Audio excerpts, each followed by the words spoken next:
Yo, what up? This is OG Payat ng Brown Pride Crib, TBS 13, Campo del Fuego, Connection, Las Piñas side. Siyempre, galing pa kay OG Magnum at Veterano 4. So, nandito na naman tayo para sa isang tanong-sagot na ito, episode ni OG Payat. Di ko na alam kung pang ilan to, siguro pang 5. Pero maraming salamat sa mga nagtatanong para lumawak yung kaalaman nila. At siyempre, yun, auto-block sa mga tulok-tulok na tanong. Okay? Para, ano na, iwas stress. Alam mo yun, para hindi na tayo madalian lang, madali ang usap lang. Kung tutulok-tulok ka mag-comment, di bahala ka. Pero sa lahat ng mga magko-comment ng matino, ayun, sasagutin ko kung ano mga katanungan nyo kahit papano. Kung nalalaman ko man. So, ayun, may tanong tayo dito. Ayan, mga kapatid. Ang tanong dito is, OG, may tropa akong TBS, tapos yung hood nila, parang hindi kinikilala ng Veterano 4. Kolorum po ba ang tawag doon pag hindi kinikilala ng Veterano 4 yung hood? Sana po masagot. So, ayun. Yung pinakatanong niya. So, unang-una, ganito.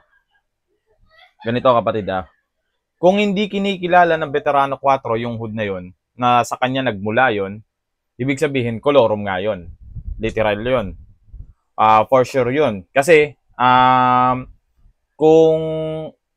kung kilala ni Veterano 4, yung pinanggalingan ng hood na yun. Halimbawa, ako. Ang pinanggalingan ko kasi kay OG Magnum.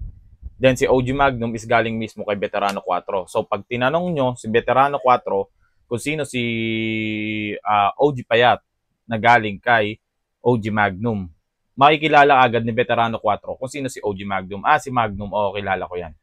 Sa akin yan galing. Then, si OG Payat is galing kay Magnum. Then, doon mo na lang maiko-confirm kay OG Magnum kung galing nga talaga ako sa kanya. So, ganon. Pero ang mahirap kasi niyan, ang isa pang mahirap niyan is yung masyado na mahaba yung sanga na pinanggalingan. Masyado nang mahaba yung sanga na pinanggalingan. So, dapat kabisado mo yun and then dapat maisa-isa mo yun. Parang ganon. Kung magtatanong ka sa Veterano 4 natin. So, kung mako-contact mo siya, kung makakausap mo siya, kung may pagkakataon ka makausap siya.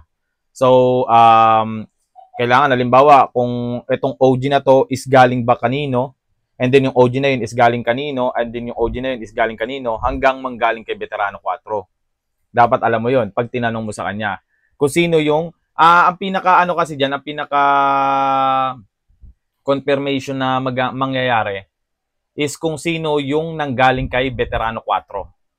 Ganon. So, kung yung pinanggalingan ni Veterano 4 is kilala niya na ma-confirm na galing nga sa kanya, doon mo malalaman yun. Kung yung mga pinanggalingan niya is legit nga. Ganon. So, once na, eto isa pa. Once na makausap mo yung veterano or ma-confirm mo sa mga roots or yung pinakamatagal na or pinaka-head ng brown na pinagmulan ng hood na yon na tinutukoy mong kolorum, once na ma-confirm mo, once lang na ma-confirm mo. Kasi merong sasabihin na hindi ka naman kinikilala kasi tinanong ko dito kahit hindi mo naman tinatanong. Di ba? May mga ganon. Sasabihin mo na agad na kolorum yun. Meron naman na may mga nagkakataon din naman, may mga pagkakataon din naman na naitatanong mo talaga. So pag naitanong mo yun, walang problema na tawagin mong kolorum. Ganon. Wala namang problema kasi kolorum nga sila. Kasi nga, na-confirm mo. Pero once na hindi mo pa nako-confirm, tsaka wala ka pang patunay, pero kutob mo lang kolorum siya, huwag kang manghuhusga ng ganon. Kasi mahirap manghusga mga kapatid ng kolorum bigla nang hindi ka naman sigurado. Kasi baka mamaya, bandang huli, is legit pala sila, ikaw pa ang mapapahiya. Kakahihiyan lang din sa sarili mo yan. Ganon lang din. Pero once na ma-confirm mo, goods lang na tawagin mo silang kolorum. Walang problema yun. So, ganon. Balik tayo dito sa tanong mo, kapatid. Kasi ang sabi mo dito is, OG, may tropa ako TBS, tapos yung hood nila, parang hindi kinikilala ng Veterano 4. So, may parang ka na word.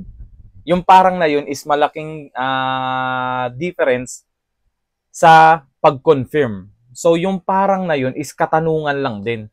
Haka-haka. So, hindi mo pa sure. Ngayon, kapag na-sure mo yan, doon mo masasabing kung kolorum ang hood ng tropa mo. Okay? Sana nakatulong ako sa tanong mo, kapatid. At maraming salamat sa napakagandang tanong. Kung may tanong pa kayo, comment lang kayo dito.